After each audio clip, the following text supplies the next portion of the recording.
Well, good morning, and thank you all for joining today. It's a great, um, it's a great honor actually to be able to do this with you, and I appreciate you coming and giving me the opportunity to continue to teach, even though we don't get the opportunity to spend time together in person. So, I want to say thank you for coming, and thank you for doing these recordings. Either you're either doing the recording later on, or thank you especially if those of the couple of you here that are here for the live recording or the live class. So we are practicing out of the Iyengar Institute of New York and Association of Greater New York's home practice sequences. And today we are doing sequence 4 of the level 2 sequence, which is actually very much a restorative, sequence, and it pretty well. It's very similar to the immune system sequence that was provided and is available on the website. Poses are more well supported. They're held for longer periods of time. The general rule of thumb is that you have more support with a restorative pose, and you are definitely still working in some restorative poses. Some of the poses today will require some effort, some pressing, some pushing, some pulling, extend here, press down into this. However, the tendency is that we're supporting the head. It's a typical theme in restoratives is that the head is supported and that the back of the head, depending on the orientation of the pose. And the restoratives also require some additional degree of patience. For one, especially when we're doing a home video call like this, it requires some amount of patience that I need you to be patient with me as I show different things, and also for you to be patient with you, because it takes some time to set these up. It takes certain props to set these up. You may not have the most ideal props, so you sort of have to be patient with the props that you have and the availability that you have to do these poses. So of course, if you have the bolsters and the blankets, those are going to be bolsters and blankets, and a yoga chair, and those things are of course going to be your best options or your best tools. But also there are other home items like we've gone through in the past that you could be using to substitute these. And then there's even a deeper level of patience that the restoratives require, which are that you are in poses that are supported. And so you're there for longer periods of time. And sometimes it requires, for different personality types or different psychologies, it requires a challenge, or can require somewhat of a challenge to the body to get the mind to focus. And sometimes the restorative poses don't come with that same sense of challenge that standing poses or back bends or complicated poses or a vigorous sequence comes with. So without that exertion factor, the mind has a larger amount of free time, if you will, which it's not genuinely free time, but it perceives it as free time to either wander or check out or begin to question, why are we in this as long as we are? So there's kind of a constant level of needing to come back to the pose, needing to come back to the present moment, needing to practice that sense of patience with the contortion or the shape or whatever it is that we're doing, regardless of its. There may not in that moment feel like a lot going on in the pose, but there may be subtle things going on, and it takes the patience to move from just looking at the skeletal muscular impact in the immediate moment to looking into the organic body impact, looking into the nervous system level impact, looking into the breath impact, the brain's impact, the mind's impact, which we can look at those as two separate things, the brain relating more to the nervous system, the mind and the brain obviously sharing the same real estate, but the mind being more of the sensory processing organ, whereas we can look at the brain more as a physiological nervous system organ. And so we're looking at all of these different dimensions and not only looking at how the skeletal muscular body is being impacted, but the entire system is being impacted. And it takes, like I said, the kind of the theme for today is having the patience to look beyond just the skeletal muscular impact to looking at the deeper impacts, and having the resiliency to remain present in the poses for those deeper impacts. Here, mute the folks that are here now. And we're actually going to just start straight away into our first pose.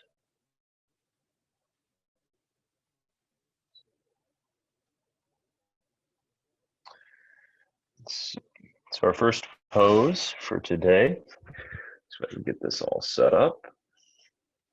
Our first pose for today is going to be Adho Mukha Virasana, downward facing hero's pose. So I have got a blanket set up on my mat to pad the space between my shins and knees and the floor. I've also got a second blanket here. Now, in the sequence photos, it shows, I'm well aware that it shows and is often very good for your back to take some support underneath your chest when you sit and then you go forward, and typically we will support the chest and we will support the head. However, for today, we're actually going to very deliberately not support the chest and the head on a bolster and attempt to get the head down to the floor, even if the back rounds slightly. And we're okay with that for today. So I'm placing some support, as you should, between your buttocks and your heels, and then extending forward.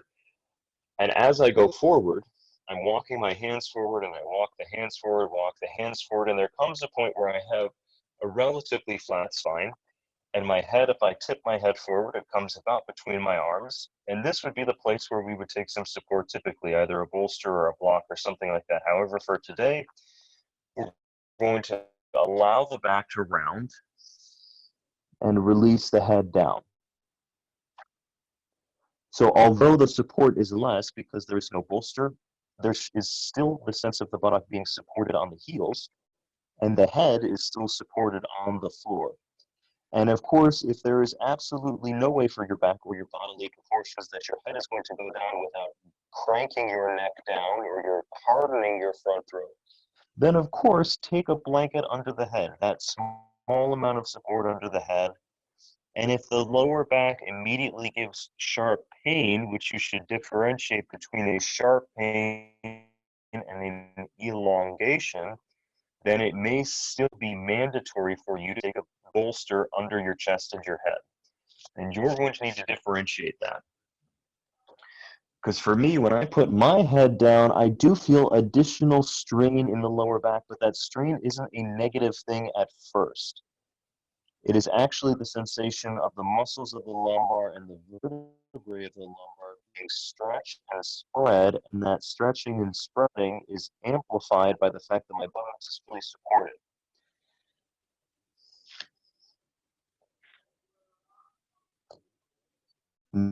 Make sure that your butt is on something, blanket, something back. Tie the hands go out to the sides slightly, so your hands are about 2 inches out from being shoulder width apart. They're not out parallel with the shoulders. Of the index fingers are parallel to each other, and the pressure into the hands is down directly into the floor.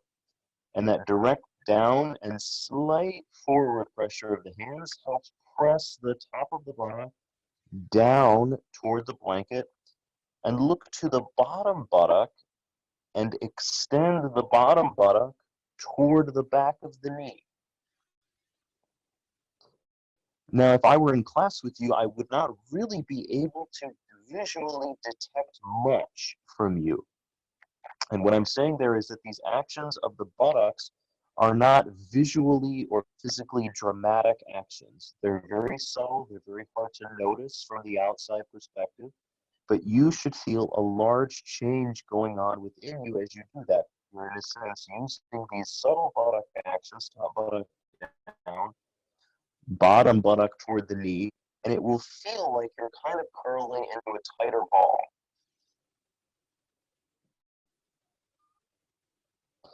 Now, your knees should be apart. I didn't say that initially, but I hope that was pretty obvious, that there should be ample space between the thighs for your abdomen to descend, and there should be definitely more space between the fronts of the knees, so your legs aren't parallel. The front knees are wider than the top thighs, and there's enough space for the chest to come down. And at this point, we're going to do a little adjustment, and I'm going to ask you to come up just a little bit, maybe halfway up, and you're going to take your hands onto your thighs. Spread your thighs out. So I'm grabbing hold of the front top thighs, and I roll the thighs from the groin out toward the outer iliotibial band. And with that manual, forceful turning out of the thighs, I now descend my abdomen and chest between the thighs. Then I release the thighs and replace the hands as I had a moment ago. And it should feel now like your thighs are turned out and the flesh of your abdomen or the fabric of your shirt, something there is helping to keep the thighs turned out, and there should be additional space in the lumbar.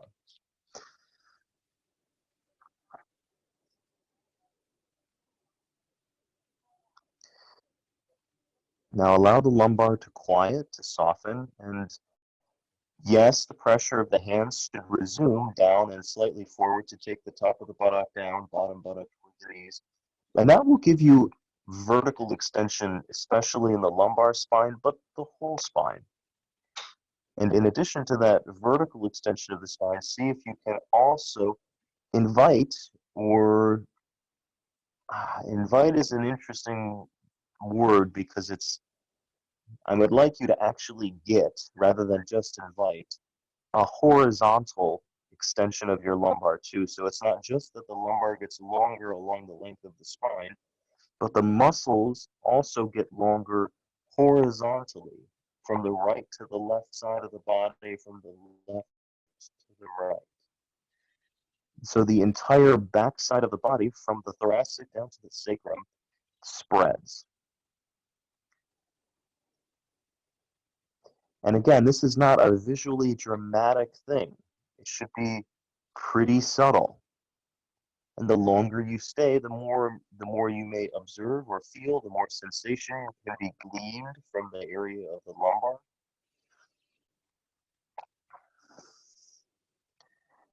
Turn the outer armpits down toward the floor, and if you watch carefully, you'll see actually that by turning the outer armpits down, that also turns the inner arms up, and there is a softening and a spreading further up into the back. Now, if you get the arm movements and the head is supported, if all of these supports remain, the upper and middle back can also begin to spread.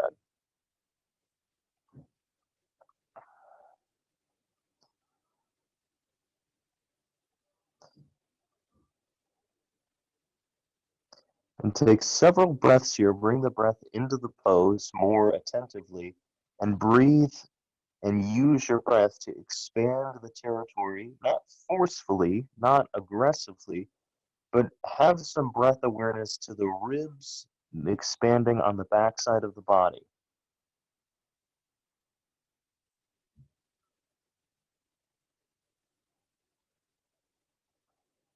So there's little nooks and crannies within the delicate lung tissue that sometimes do not get attended to.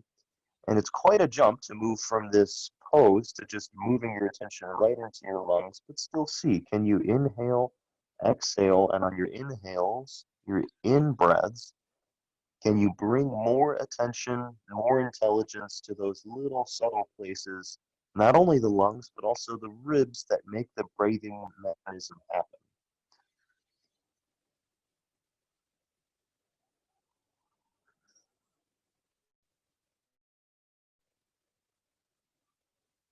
Now, apparently, what we're learning about this coronavirus pandemic is that it has a pretty dramatic impact on the lower lung tissue, in some cases, the upper respiratory tissue, and the throat. So we're going to take a lot of attention to the lungs in today's practice, not making any claim that any of these poses would cure or remedy the virus, but it would be good for all of us to have a greater attentiveness to how our lungs are operating, so that in a perhaps worst case scenario, we may have a little bit more sensitivity and a little bit more access to understanding how to move that lung tissue and utilize that lung tissue more effectively.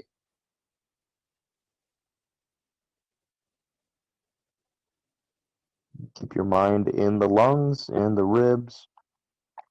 Now we're going to exit the pose by slowly walking your hands back in and sitting up. Take your time coming back up to a kneeling position here. You can sit down onto your heels with your spine perpendicular to the floor. Now, our next pose is going to be Adho Mukha Svanasana, downward facing dog pose. We're going to be taking some support for the head, and we're also going to be doing the pose a little bit more narrow than we typically do. Because, and many of you are well aware that the typical setup is that you come onto your hands and knees, and you walk your knees back and you walk your hands forward so that you have a little bit more width. And today we're going to minimize that kind of walking wider action. So I'm going to preemptively set up support for the head. I'm going to fold a blanket in half. I'm also going to ready a bolster. This is going to go blanket on top of bolster, folded half so that I have this kind of long setup here. I'm going to stand on hands and knees. And I have the bolster going underneath my chest. And now, like I was saying, is typically, right now I have my hands a little bit in front. I'm going to move this forward. My hands a little bit in front of my shoulders, my knees just a little bit behind my hips. And I don't really want to take it farther back than that, because then my pose, it's not necessarily incorrect, but the pose begins to widen out quite a bit. And the pose, in a sense, I would like you to just work today with a slightly more narrow distance between the hands and the feet. Now, still with that narrowness, the feet should be wide. So take your feet as wide out to the side so that they're as wide apart as the hands. Have your index fingers parallel, and then extend your legs.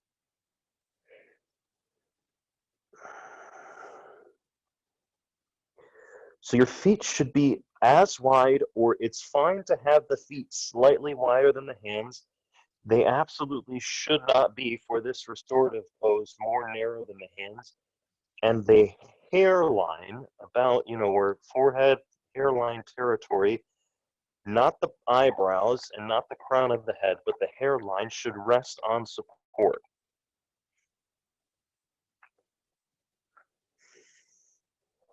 Now, we will be here for several minutes. If you occasionally need to come down onto your hands and knees, rest for a moment, and then go back in, that's perfectly fine. If you have to come in and out several times, that's fine.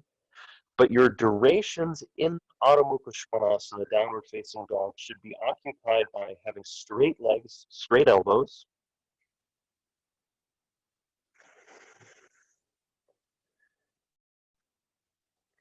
and take attention to your spinal column and see what would you have to do to make your spine longer and flatter.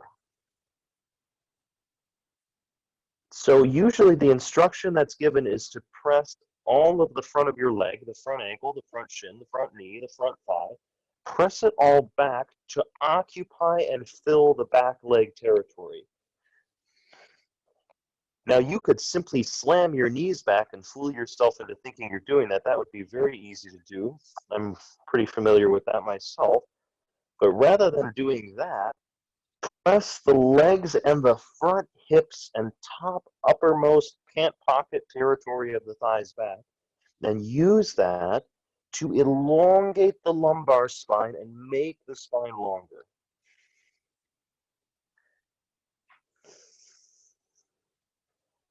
Take the shoulder blades toward the chest, toward the lungs. And now, as you remain, expand the rib cage as you breathe, but do not strain, do not force. We're not even really breathing quote unquote deeply. It's still what we might call a normal breath's volume of air, but just put your attention on your ribs as you do it.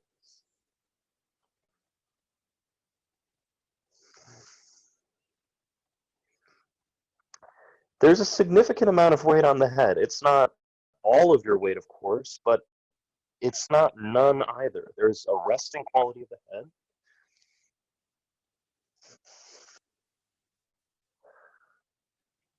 And then slowly bend the knees. and come down. So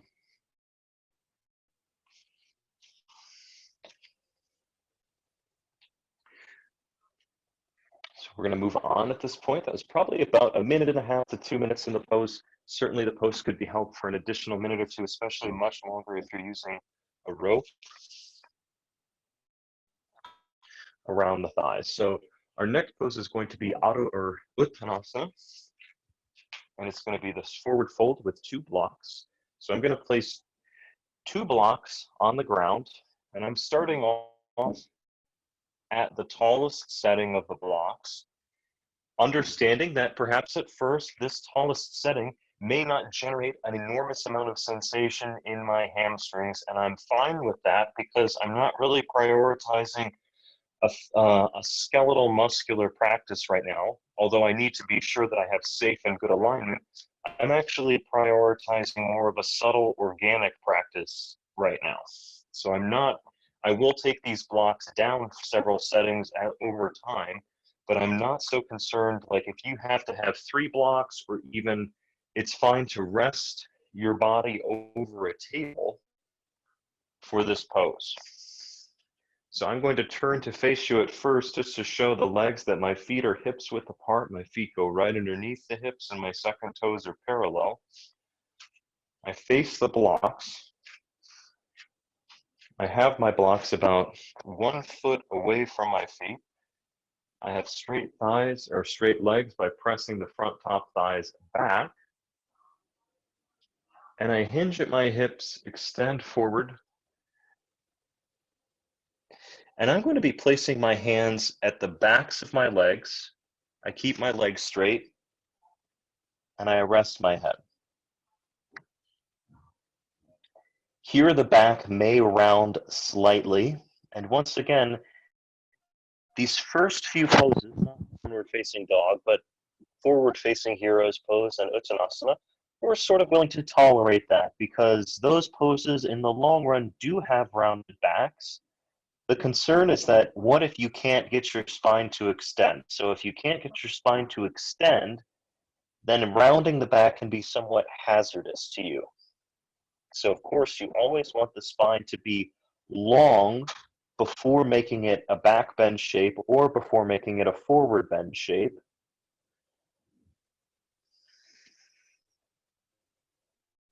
And the reason I'm bringing that up is for any reason here, if you have back pain, if you're chronically plagued by back pain, you may be staying at this brick setting. And also an option is to keep the hands on the floor and lift the chest, and you'd be resting kind of more of the area near the eyebrows on the bricks so that you're keeping more of a concave back shape, a back extension kind of shape.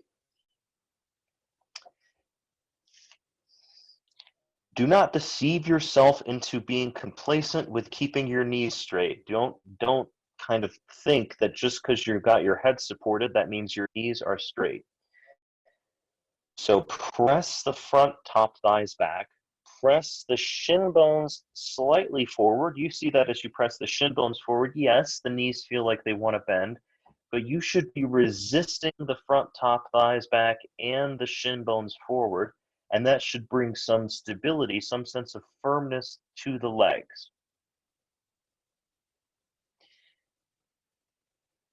And if you really pay attention to your heels and press down your entire ring of your heel, this sphere, sometimes the heels are described, and I love this imagery, as kind of hemispheres of a globe. Half of the globe is the heel.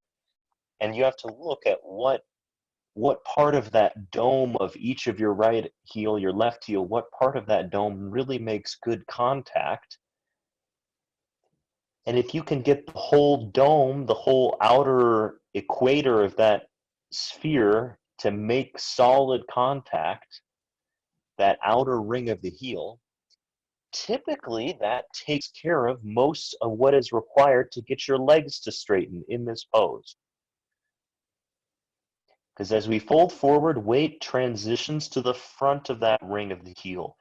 If you can press more weight, not just by throwing your knees back, but actually extending down into your back heel, that tends to bring the knees to straighter. And now we're going to reduce the height underneath your head. You would lower down, it would be better to lower down the bottom brick first and then re-rest the head.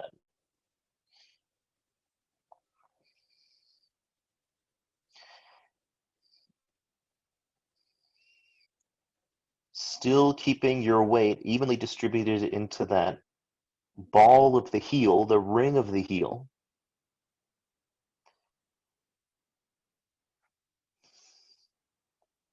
And now relaxing the area around the shoulder blades, the back ribs.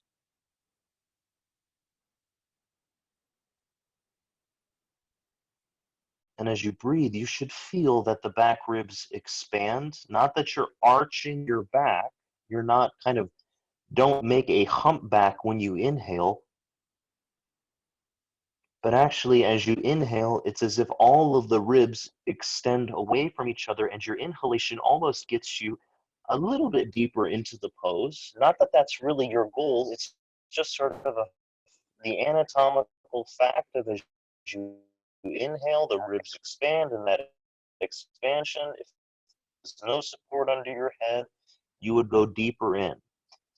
And you should feel like the outer back ribs, the back bottom ribs and the outer back ribs all expand away from each other.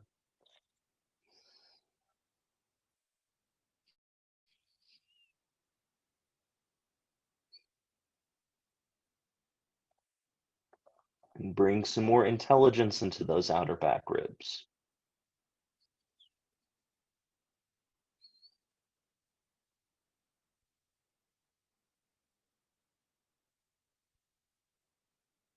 And to come up, place your hands on the floor, lift the head, look forward, and then take the hands to the hips with the chest lifted. Inhale, come all the way back up to standing.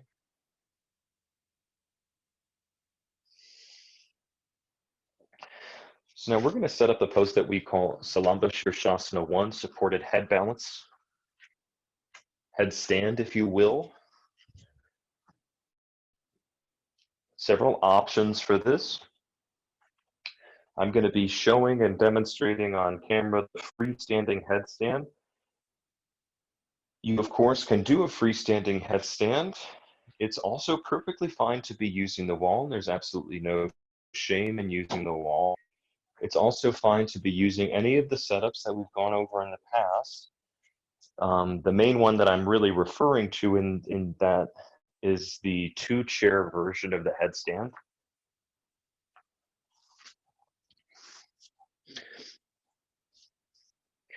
So take a moment here to set yourself up with whatever setup you're using. If you're using the wall, then get yourself ready with a blanket near the wall or your folded sticky mat near the wall. Get your chairs ready. Just get yourself prepared for going up and into the pose, and don't go up yet. Just get your gear ready, get onto your hands and knees, get to the position where you would be about ready to go up. And I'm going to be setting a little timer for us here.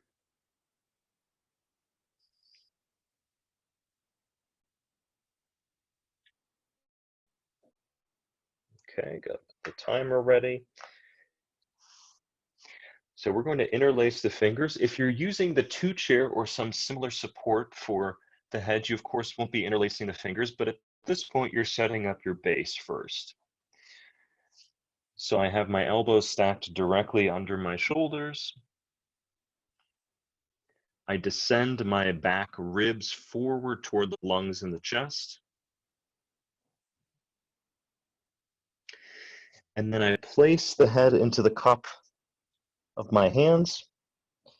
Now, if you're at a wall, well, either way, if you're going up either into freestanding or at the wall, at this point you would straighten the knees, walk the feet in, and now you can go up both legs straight or both legs with a hop with bent knees.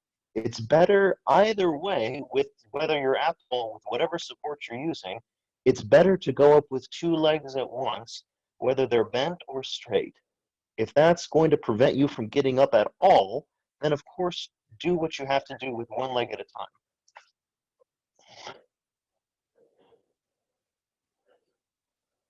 Once you're up, observe that you extend the heels up. And if you're using the wall, it will be better today to attempt to balance away from the wall.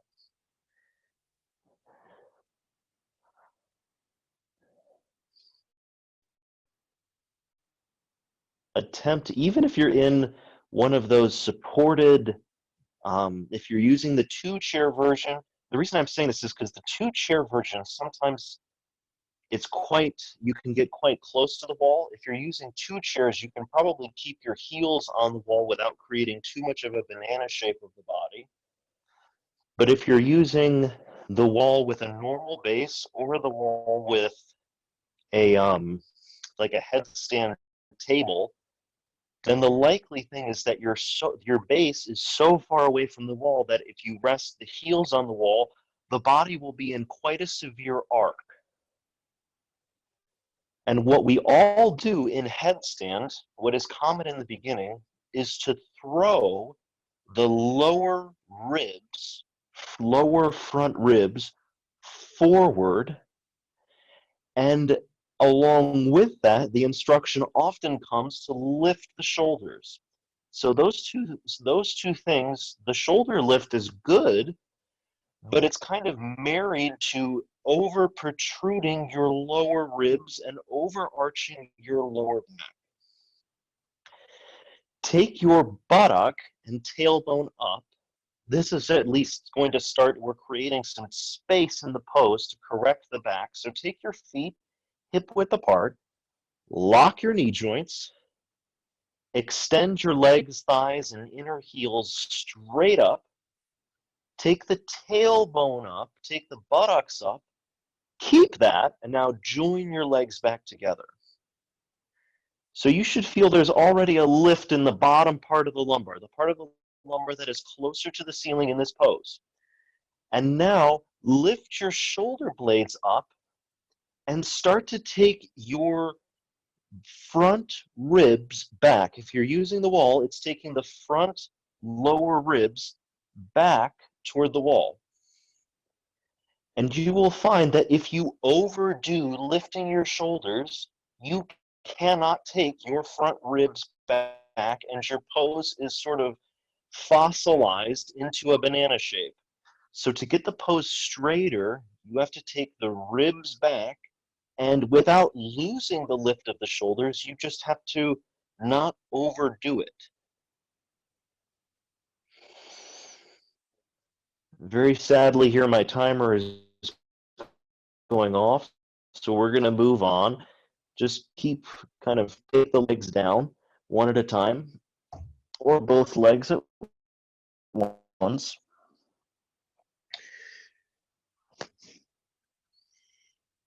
And I hope that that makes sense to you, that reality that if you're in the pose, there's an interplay between the rib cage, the shoulders, and the lower back. In the beginning, especially for people that are new to the pose, we just say, lift your shoulders, because that's what's going to keep your neck safe. And it's absolutely true. But in the long run, lifting the shoulders without an awareness of the lumbar spine and the front ribs begins to put unnecessary tax on the body by overarching the lumbar. So that's something for you to be aware of. We're going to move on at this point to Salamba Sarvangasana, supported shoulder balance performed on a chair. So again, this is one of those moments where, depending on the props that you have available, this pose will be more or less doable. If you do not have a suitable chair for this, it would be perfectly fine to do the classic shoulder balance without the chair, but you still need kind of just as much support as you would otherwise need. And by that, I mean the completely normal shoulder stand setup. So I'm going to be showing this with a chair. Now, if you are If you don't have any of the gear to do this pose, it would be fine to be doing Setu Bandha Sarvangasana, which is supported shoulder stand bridge pose. And I'm actually just because I feel like that might be the boat that some people are in, I'm going to just quickly show that. If you know chair shoulder stand, please go into it. If you would like to do Salamba Sarvangasana, I'm going to show a version of it with blocks. So I'm going to have you, in a sense, imagine that this is a wall, the end of the chair is a wall, and at that wall I'm going to place a block. So this would be a wall right here. I sit on my butt, I have my knees bent, I would lie backwards. I still have a little bend in my knees. As long as at this point my knees are bent and I have my feet up against a wall, I have the brick ready at the tall setting for my feet. I take the feet in, I lift up, I place a block across my sacrum. I'd be on a sticky mat here, but I have my sticky mat on the chair for shoulder stand. But I would grab hold of the sticky mat, or I actually could interlace the fingers around the block, and then I would take my feet up onto this block and press the feet into the wall.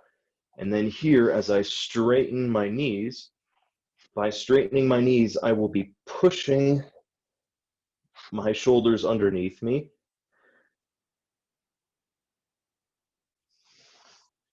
There we go. So this would be the Setu Bandha Sarvangasana supported. So I would be here, this supported bridge pose. And then after this, I would let my arms go loose and just take my arms out to the sides. Okay, so my heels would be on the wall. My buttocks is on a brick. The brick can tip slightly in this position. It should not be unstable. So it should support the sacrum, and it may tip a little bit, but not too much. Now, if you're in chair shoulder stand,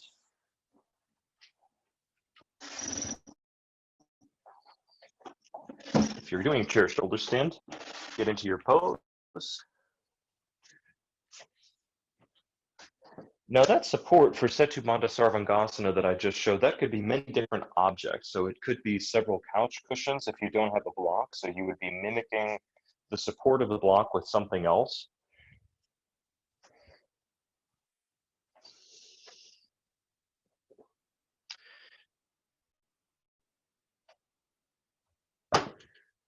And of course, here too, you could either be normal shoulder stand or chair shoulder stand. So in we go.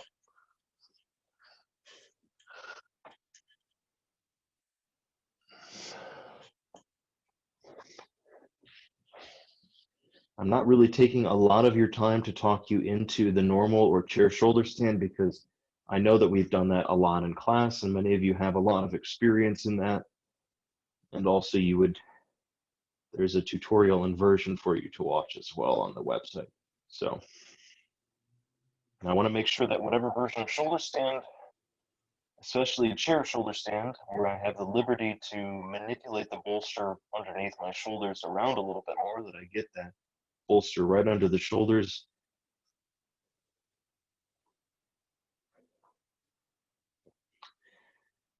And just generally for your information, in shoulder stand, the head doesn't need to be on the ground, but it typically is. And it's fine, of course, if it is. And it's also fine if it isn't. Those different head positions will give you different things. And the reason I'm saying that is because let's say you're on a very high couch or a very high chair to do your shoulder stand. Maybe you're a petite person. You put your shoulders down onto the firm support of one or two bolsters, but your head may hang off of the back a little bit, or may hang off of your bolsters and not actually get to the ground. That is fine. That will give you a certain quality of extension in your neck. That's fine to have that. Even in normal shoulder stand, if you're on a lot of blankets, it can be a little hazardous to do other poses like halasana. but it's fine. So I would like for us to be here for about 4 to 5 more minutes in whatever pose you're in.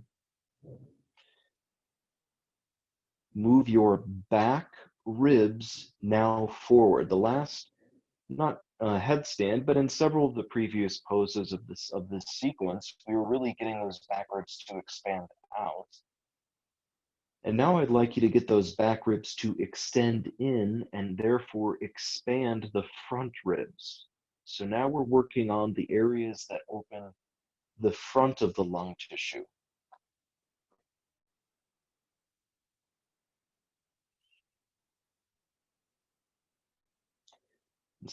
So in a way, we have to look at the lung tissue as this three-dimensional, soft, spongy organ. And although realistically, physiologically, your breath is going to create a pressure differential where the lungs do not directly breathe. It is the action of the muscles of your abdomen, your diaphragm, the intercostal muscles. As those areas expand, it creates a negative pressure differential where air has to come into your lungs so that the pressure of the atmosphere outside matches the pressure within your lungs. When you exhale, those structures kind of collapse onto the lungs, creating higher pressure than outside, and that forces the air out. So we're not necessarily, it might be a little bit of an oversimplification to just say that by expanding your front ribs, you get more area into the front of the lungs. If you expand the back ribs, it gets more air into the back of the lungs. That's realistically a little bit of an oversimplification of what's really physiologically going on for you, but it's good to get your attention into all of the structures that create breathing, all of the areas that expand to bring air in, that relax or collapse to allow the air pressure to force air out of the lungs. So no breathing apparatus area is being left unchecked here. So push the back ribs forward, expand the front of the chest. That's a strong action, but it should not be overdone. And every inhalation, without strain or force, you should feel that the sides of your ribs expand, the chest expands.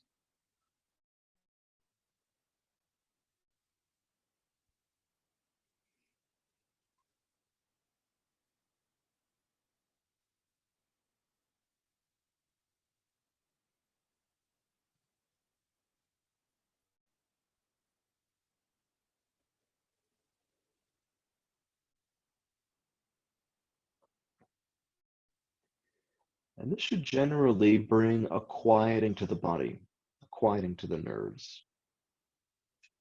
If you're in a freestanding shoulder stand, it might not actually be in the pose that you experience the quietness.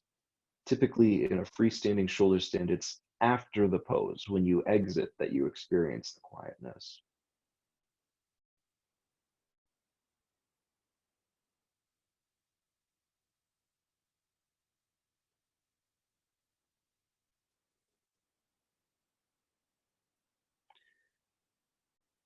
Now at this point, we're going to exit this pose. So bend up your knees, place your feet on first the backrest of the chair. If you're in Setu Bandha Sarvangasana, you'd bend up your knees and place your feet on the floor. And then if you're in shoulder stand, normal shoulder stand, you'll come down to Halasana and roll out. Chair shoulder stand, put your feet down onto the seat of the chair, push yourself over your bolster to come out. And if you're in Setu Bandha, if you're using a brick in Setu Bandha, you would lift up, take the brick out, and lower back down. If you're on bolsters, you simply have the knees bent and you roll off of your bolsters and Setu Bandha on bolsters. And so now everybody come off of all of your props. Roll to the right side, come off of the props. Open up your mat once again. And have the mat flat on the ground. We're going to be setting up Supta Baddha Konasana, reclined bound angle position.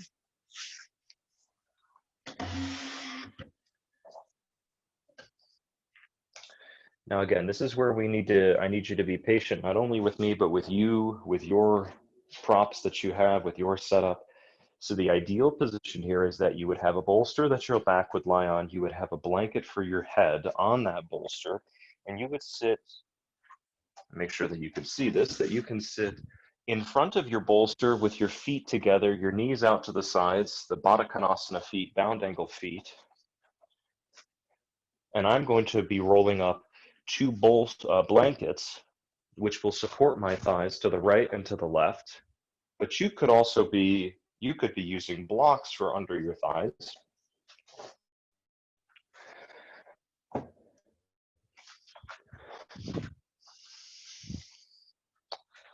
Now the belt, if you know how to use the belt, where in which the belt would go, I've got my stuff set up this way. I'm going to just show this quickly, that I will eventually be lying back like this, but I'm going to turn to face you for the setup portion. That when I bring my feet in, I come as close with the feet as I possibly can to get my feet close to the base of my spine, and I take a belt and I wrap my belt around my feet. I take the belt over the top of one thigh, underneath the buttocks, under the buttocks, not over top of the back buttock, but under the buttock, lower buttock, and then over top of the other thigh and back around.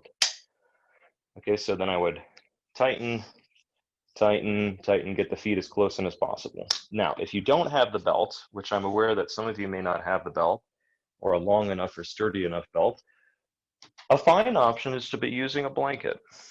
So I would take a blanket, and I haven't done the blanket pose in a while, so I think I'm actually going to set this up and stay in the blanket one today, because it's quite nice as well.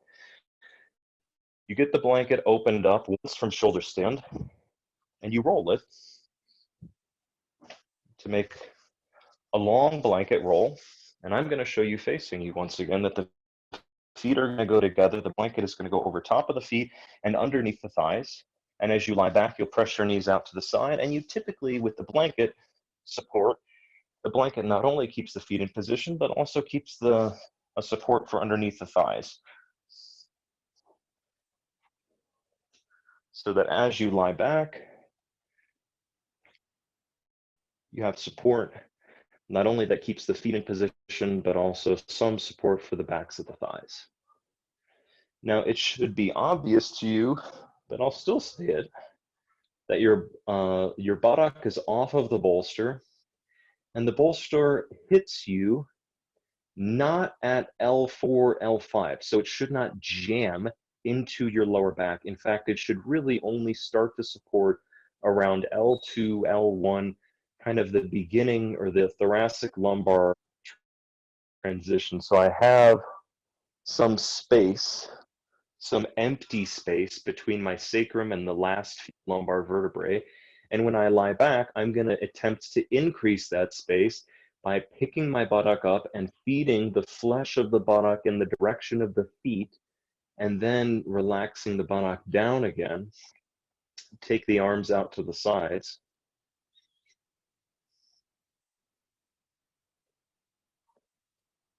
Double check that you have some support under your head. The head should be higher than the chest. The forehead should be higher than the chin, and the arms should rest out to the sides. I have seen even a yoga block used here for this, so that would be fine to do as well.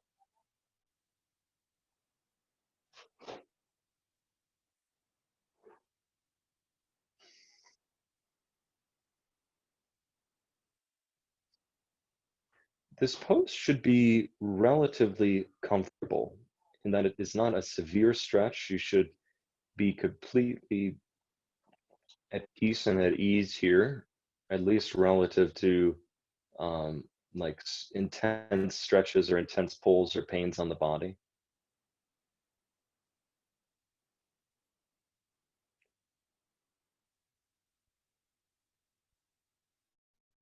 Widen the knees not through pressure or force or strength, but widen the knees through softness across the area of the reproductive organs, the lower abdominal wall, and the floor of the pelvis.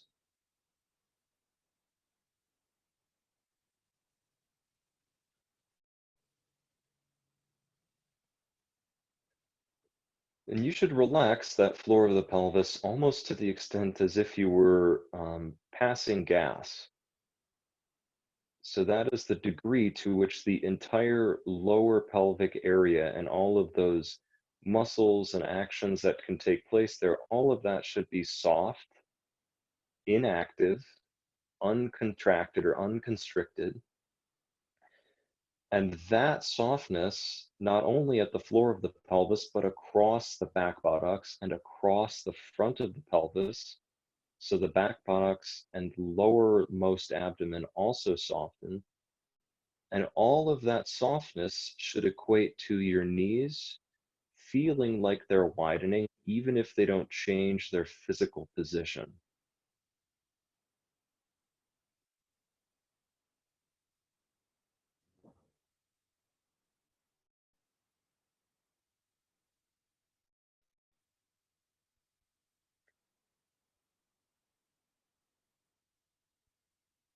Soften now at the other end of the spectrum, soften across the temples and the forehead.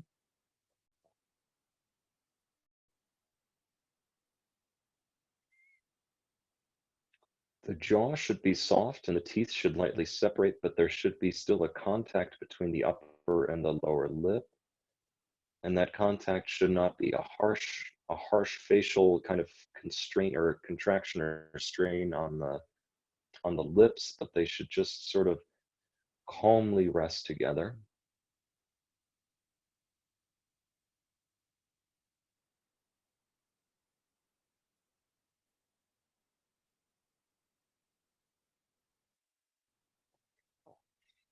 And after several poses, you will find, as you remain in this pose as well, that there may be a sense of drainage in the sinuses, either from mild illnesses or sinuses, seasonal allergies, things of that nature. Just observe that, and you should feel here that the airways are clearing, the chest is spreading, the sinuses are relaxing.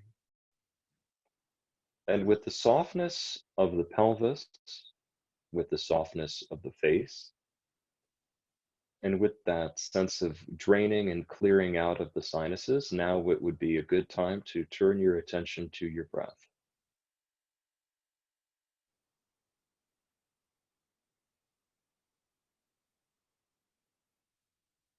Start by placing your attention on the outgoing breath to expand the length of your exhalations.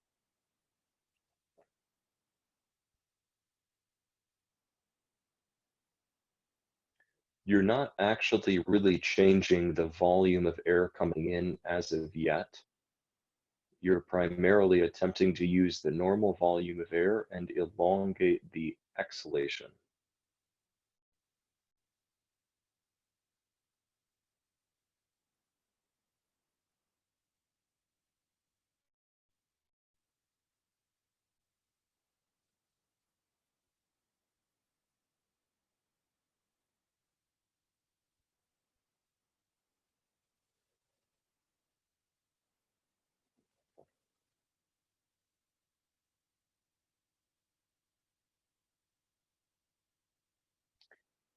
Now, begin to take slightly deeper inhalations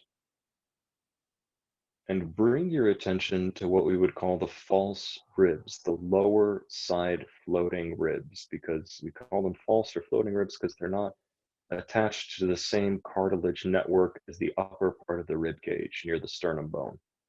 And as you take your inhalations, see that those lower outer side ribs expand out to the side, and that expansion initiates a kind of climbing action where your inhalation begins at the lowermost ribs and climbs its way up through your rib cage, expanding out to the side.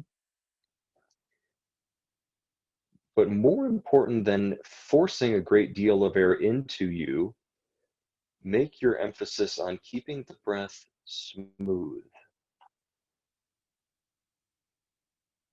Taking a deeper inhalation shouldn't rob you of your sense of calmness, stillness, the peaceful quality that you've cultivated through the poses.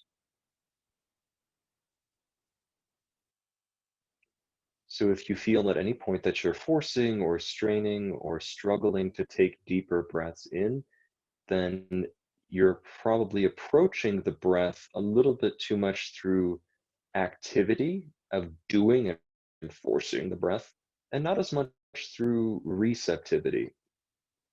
When we start to work in these restorative poses, it takes that sense of patience, that sense of quietness, an inviting attitude to the breath in these different poses, because we can detect and see subtler landscapes of sensations that are taking place within us.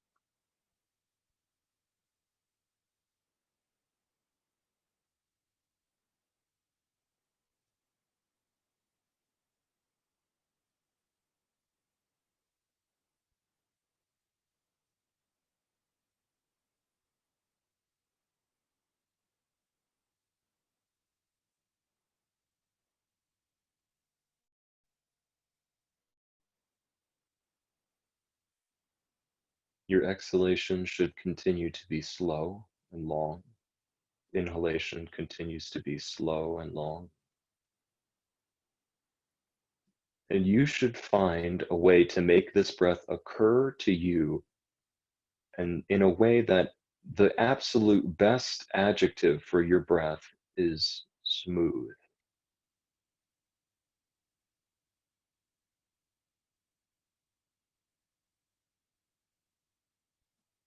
If the most appropriate adjective for your breath is forceful, or dare I say even greedy, like you're sucking a great deal of air in, then you need to ease off a little bit. The most important thing is smooth, that your breath should actually convince you that you are dropping deeper and deeper into a parasympathetic relaxation response of your nervous system. That your breath coaxes you down deeper and deeper into that relaxation response. And that trying to suck a great deal of air into you may actually, if you overdo the inhalations, it can actually draw you out of that relaxation. So rather than focusing on a maximal volume of air, focus on a maximal smoothness, maximizing the smoothness of the breath.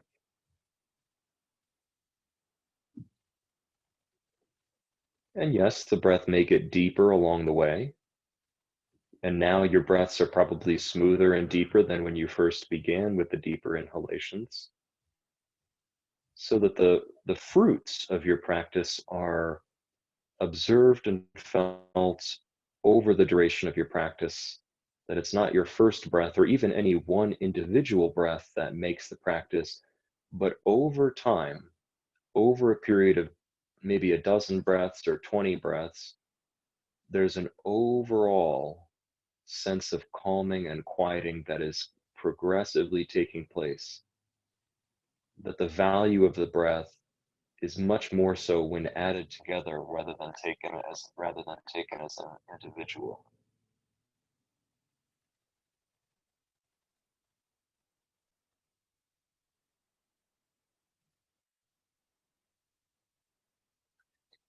And now we're coming to the point where we're going to end this pose. So come back to normal breathing.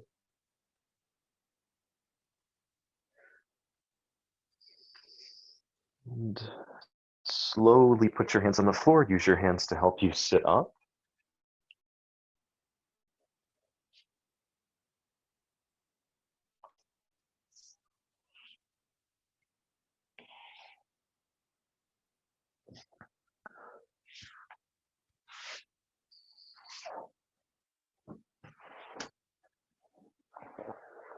And then come up to sit on some support. We're going to do a little bit of seated pranayama, seated deeper breathing. So sit on either a bolster or several blankets.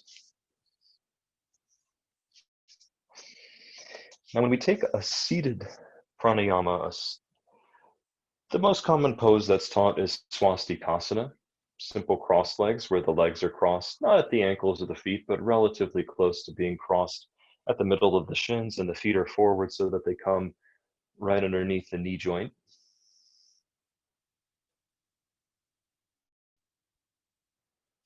Now, it's quite nice in pranayama. You don't have to do this, but I will still show it as just for your information, it's quite nice to take a blanket. If you have this many blankets, to take one blanket or even several blankets and to place blankets on your lap, because by placing the palms up on a blanket, the tendency is that having the palms a little elevated makes it easier to lift the chest. Of course, you can still get that to happen here without the blanket, but it's nice to have some extra support here. And I've even done this with as much as a whole bolster here and my hands pretty high up, and it works pretty well there as well. This, of course, is not mandatory. Now, in our seated pranayama, the head should go down. It should come forward. However, it should not occur to you that you're straining or gripping the front of your throat to force the head to come forward. The head should come forward by extending the back of the neck and lifting the chest. The throat should remain soft. And this is called the Jalandhara Bandha, the throat lock. Now, eventually, yes, the chest should lift and the chin should come down to where the chest and the chin meet. But however, for many of us in the beginning, in order to do that, we have to strain our throats to accomplish that. And moreover, the tendency is that we actually round our backs to try to accomplish that. So more than trying to seek some theoretical goal shape with your throat or your neck, just tip the head forward so that you gaze down in the direction of your lungs. Supta Baddha Konasana, we had a very easy time accessing, expanding the ribs because the ribs were almost kicked up and out to the side automatically for us because of the shape of the pose. So it's very easy to emphasize the rib motion when it's kind of like the ribs have a head start, if you will. But here now, we have to get not only those front ribs to expand, but also the back ribs, which are the same ribs, of course, but the back area of the rib cage to expand, and the front area of the rib cage to expand. And all of this to happen without lifting the chest, without dropping the chest, and without lifting the shoulders. So there are many things going on in seated pranayama. Start off just by dropping the shoulders down. And I think the simplest approach to this is to inhale and take your attention to the false and side ribs and move those false and side ribs in the direction of your arms, your upper arms, which should be about aligned with the sides of your body.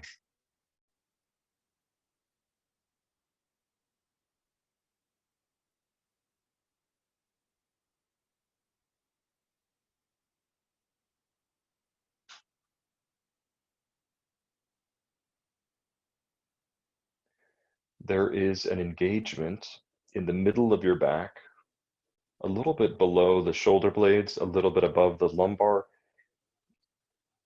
That area should constantly squeeze forward. It's kind of a little bit of a back bend right at the top of the lumbar. We could call it about the T10 area of the back, thoracic vertebra 10. That should press forward while the head comes forward. And as you breathe, expand the ribs out toward the sides. At the very end of your inhalation, the chest should lift, but never strain. There is an alertness and an engagement in the back, but that should not create the net effect for you of feeling like you're working rather than savoring.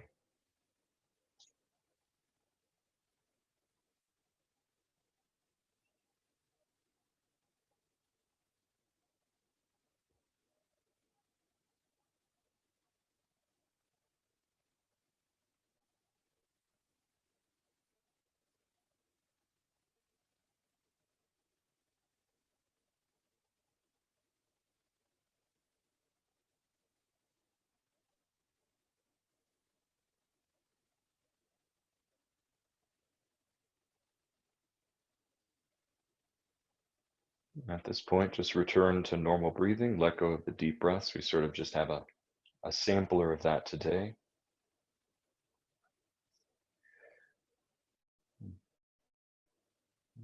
You can remove the blanket. And of course, thank you all very much for joining me today. And namaste to you all. It's really a great honor to be able to share these practices with you long distance during these times. And I'd like to emphasize our theme today that we're working with restoratives, quietness, a sense of patience, and a sense of coming within the body in order to bring more attention to the different territories that work on the breathing, to maximize or to use the breath in a way that's perhaps not quite how we normally breathe, focusing on ribs less than the stomach, focusing on the chest, focusing on the back. So we're getting the whole rib cage, front, back, and sides to all expand out as we breathe. And we're training our bodies to have a more deep, a more full breath, and to just also have more attentiveness to the quality of our breath. Because, you know, this coronavirus that's happening right now has a huge effect on the respiration system and many different bodily systems, but pretty much everyone's getting it in the lungs and the respiratory system. So it's not necessarily that this would cure or prevent something like that from happening, but it's going to definitely serve you in the long run to have, regardless of this pandemic, to have more awareness and more understanding of how you breathe, of what poses you can use to help you get greater access to your breathing mechanisms. And more than any of that, the pranayama is like the subtler next stage of the practice that leads us into meditation. So we'll do more work on this in person in a few weeks when we can get back together, and I'll keep you posted for when exactly that will be. But thank you all for coming, and again, namaste. We'll see you next time.